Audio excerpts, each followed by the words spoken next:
Hey, hi everyone. Today we are going to start with our next lecture. This is of decline of ancient India, medieval period, which is also known as Muslim education. So actually, guys, we are completing our higher education system in India का topic. So as you can see, we are on lecture 7th today. So अभी जिन लोगों ने हमारी पुरानी videos नहीं देखी हैं, please to see that so that you will be able to understand the progress of Indian education system. Right अगर आपको जानना है कि हमारा हायर एजुकेशन सिस्टम जो है हिंदुस्तान में कैसा था, तो उसके लिए please try to see the videos from the first, because it will really going to help you कि कैसे कैसे हिंदुस्तान में एजुकेशन सिस्टम जो है बढ़ा. सो फॉर एग्जांपल आप जैसे वीडियो में देख सकते हैं, लेक्चर 1 में मैंने पूरा प्रेजेंट एजुकेशन सिस्टम जो एज ऑन टुडे है उसके बारे में बताया है. लेक्चर 2 में मैंने आपको एंशियंट इंडिया के बारे में बताया है. एंशियंट इंडिया में स्पेसिफिकली वैदिक एजुकेशन के बारे में आपको पढ़ाया गया है. लेक्चर 3 में इट इज़ अबाउट ब्रह्मानिक, लेक्चर 4 में बुद्धिस्ट और लेक्चर 5 में वोकेशनल एजुकेशन के बारे में बताया गया है.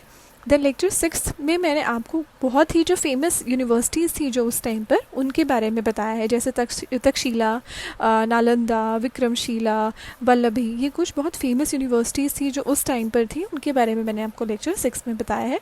और आज हम पढ़ने वाले हैं कि जब हमारा एंशियंट इंडिया ख़त्म हुआ, यानी कि जब ये सारी यूनिवर्सिटीज़ ख़त्म हुई और कैसे मुग़ल पीरियड आया, कैसे मुस्लिम एजुकेशन इंडिया में आया और डिक्लाइन हुआ एंशियंट इंडिया का, तो इसे हम बोलते हैं एंशियंट इंडिया.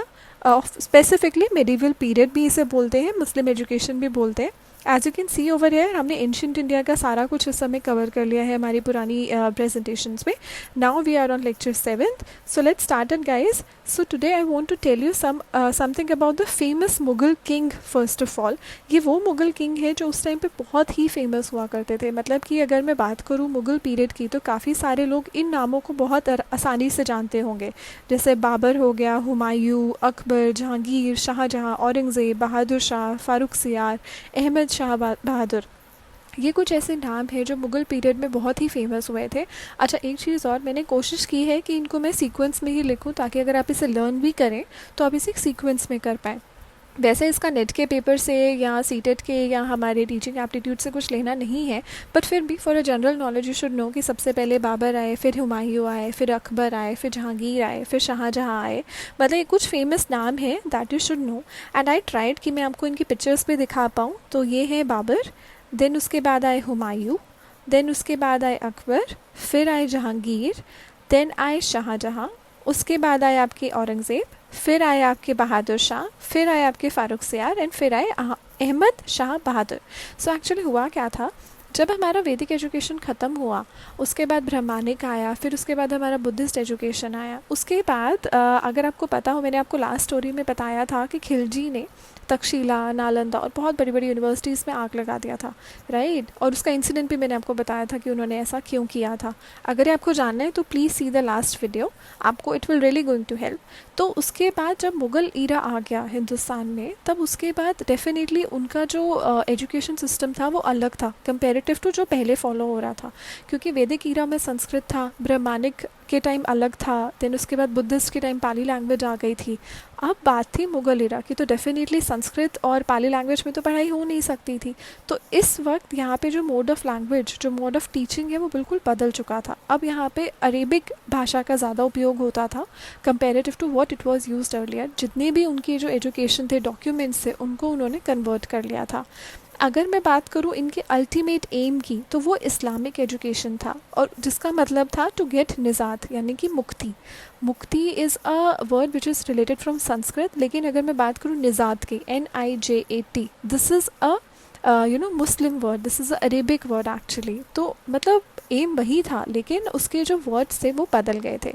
देन अगला ये चाहते थे development of character and mortality. This was the aim of their education. अगर मैं बात करूँ, then they want expansion of Islamic kingdom. So for sure अगर उस टाइम पर मुग़ल ईरा चल रहा था, तो डेफिनेटली दे वांटेड कि उनकी एजुकेशन का प्रचार हो, ज़्यादा से ज़्यादा लोग इस्लामिक किंगडम के बारे में जाने, पॉलिटिकल डेवलपमेंट के बारे में जाने.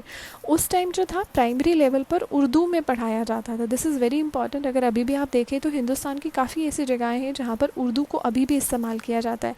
Can you tell me some of the states जहाँ पर उर्दू अभी भी यूज़ होती है? देन उसके बाद यहाँ पे मेथड्स ऑफ इंस्ट्रक्शन क्या थे। सी पहले जो मेथड्स ऑफ इंस्ट्रक्शन थे जब वैदिक में आए थे तब वहाँ पे ओरल था, उसके बाद धीरे धीरे धीरे धीरे ये रिटन में चला गया था। मतलब अगर मैं बात करूँ बुद्धिस्ट की तो वहाँ पे रिटन जो फॉर्म था वो आ चुका था। अब यहाँ पर मेडिवल एजुकेशन में यहाँ पर हर तरह का जो सिस्टम था धीरे धीरे आ चुका था। जैसे ओरल आ गया, मॉनिटर सिस्टम आ गया था, आपका लेक्चर मेथड भी आ गया था, रीडिंग राइटिंग भी आ गया था, सेल्फ स्टडी मेडल भी आ गया था। आप मदरसा के बारे में जानते हैं? Do anyone know about it? मदरसा में कैसी पढ़ाई होती है और वहाँ पे किस क्लास तक के बच्चों को पढ़ाया जाता है, right? This was the one of the example that I wanted to give you. उसके बाद वहाँ पर ये माना जाता था जब बच्चा 4 साल 4 महीने 4 दिन का हो जाता था तो वहाँ पे बिस्मिल्लाह खान जो था एक एक्टिविटी थी, एक सेरेमनी थी, वो प्रोग्रेस करते थे ताकि जो बच्चा है उसकी एजुकेशन जो भगवान की ब्लेसिंग के साथ स्टार्ट हो, अल्लाह की ब्लेसिंग के साथ स्टार्ट हो, राइट? और अगर मैं बात करूँ हॉस्टल अरेंजमेंट की तो मतलब मुस्लिम एजुकेशन के टाइम वहाँ पे कोई हॉस्टल अरेंजमेंट नहीं था। लेकिन अगर मैं बात करती हूँ वैदिक की या ब्राह्मणिक या बुद्धिस्ट की तो उस टाइम कहीं ना कहीं कुछ ना कुछ तरीके से हॉस्टल अरेंजमेंट्स होते थे। एंड अगर मैं बात करूँ इस समय पे मुग़ल इरा में सबसे ज़्यादा स्कूल्स किसने बनवाए तो वो थे मोहम्मद गौरी, जिन्हें हम बिल्डर ऑफ मैनी स्कूल्स भी कहते हैं। और अगर इन सब में जो सबसे इंटेलिजेंट है, वैसे मैं ऐसे कह तो नहीं सकती लेकिन this is mentioned in the Wikipedia कि Akbar was considered as the intelligent king among the Muslim rulers. कहते हैं कि वो सबसे ज़्यादा इंटेलिजेंट थे बाकी मुस्लिम रूलर्स के कंपेरेटिव। और कुछ कुछ जो इनके सेंटर्स थे, जैसे कि हमने वैदिक पीरियड में पढ़ा बिहार साइड पर हमारा नालंदा था, तक्षशिला हमारा थोड़ा ऊपर पाकिस्तान में जो अब है वहाँ पर था। तो ऐसे मुस्लिम एजुकेशन के भी उस वक्त कुछ सेंटर्स थे। जैसे आगरा, आगरा क्यों था? क्योंकि वहाँ पर ताजमहल था, ताजमहल किसने बनवाया था? तो इट इज़ लिंक्ड। देन उसके बाद दिल्ली, दिल्ली क्यों था? क्योंकि दिल्ली से ये जो है राज करते थे, तो दिल्ली में इनका एजुकेशन सिस्टम था, मतलब सेंटर था मुस्लिम एजुकेशन सिस्टम का। ऐसे बंगाल में था, देन गुजरात, हैदराबाद, जौनपुर, मालवा, से बहुत सारी जगहें थी।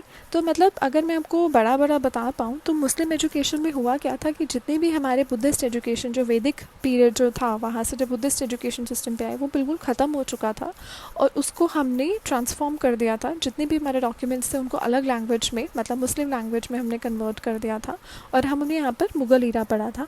इसके बाद जो हमारा जो नेक्स्ट टॉपिक होगा उसमें अब आ जाते हैं हमारे पास ब्रिटिशर्स। और ब्रिटिशर्स जो हैं हिंदुस्तान को अपने तरीके से चलाने के लिए उनको डेफिनेटली लोग तो चाहिए होंगे और लोगों को इंग्लिश एटलीस्ट आनी चाहिए। उन्हें अगर एडमिनिस्ट्रेशन हिंदुस्तानियों से चलवाना है तो उन्हें ऐसे लोग चाहिए जिन्हें थोड़ा बहुत इंग्लिश आता हो। तो उसके लिए वो कुछ कॉलेजेस, कुछ यूनिवर्सिटीज़ इंडिया में सेटअप करते हैं। ये हमारा अब नेक्स्ट टॉपिक होगा। So stay tuned to it guys, and you can join us on Telegram also, Facebook and Instagram. We all are there with the name of Career Banale only. And let me know guys if any feedback that you would like to share to us about the videos. कहीं कुछ content जो है that you want to add, please do that. We would really appreciate it. And all the best. Stay tuned. God bless you. Work hard.